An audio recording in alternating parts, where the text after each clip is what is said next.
Les infos de Bruno, le plan de formation. Bonjour, je suis Bruno, votre conseiller FDFP. Bienvenue dans les infos de Bruno. Aujourd'hui, intéressons-nous au plan de formation. Le plan de formation est l'ensemble des actions de formation que l'entreprise souhaite réaliser en faveur de ses salariés pour atteindre ses objectifs de développement. Il se présente sous forme d'un dossier composé d'une fiche cartonnée et d'une fiche de demande d'agrément ou fiche A pour chaque action de formation.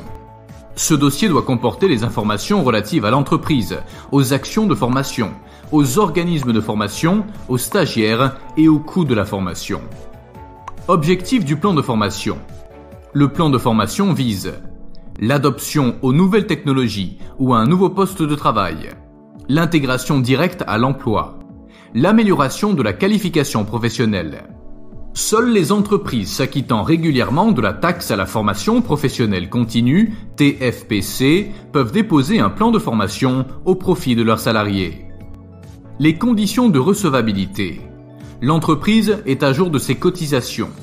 L'organisme de formation est habilité par le FDFP dans le ou les domaines concernés.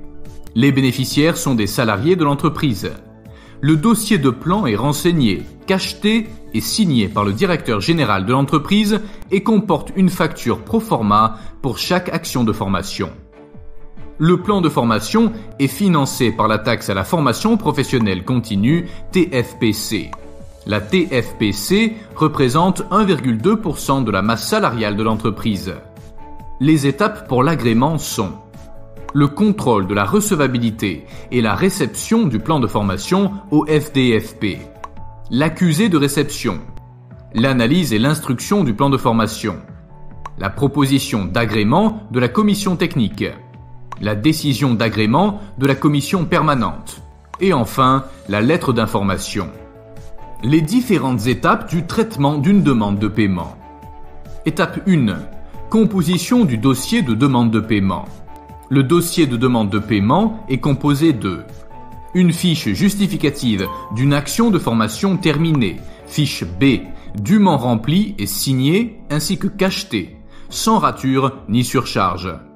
Une facture définitive globale, originale, signée et cachetée, portant les numéros de compte contribuables, de registre de commerce, de téléphone et l'adresse de l'organisme l'ayant émise.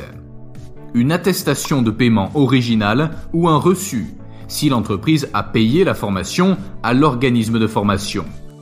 L'entreprise devra être à jour de ses cotisations TFPC et TA au moment du dépôt du dossier de paiement. Étape 2. Le traitement de la demande de paiement. Le traitement d'une demande de paiement se fait comme suit. Contrôle de la recevabilité et réception du dossier de demande de paiement. Contrôle de la réalisation des actions de formation. Proposition de la commission technique. Approbation de la commission permanente. Liquidation et paiement. Merci pour votre attention. À bientôt.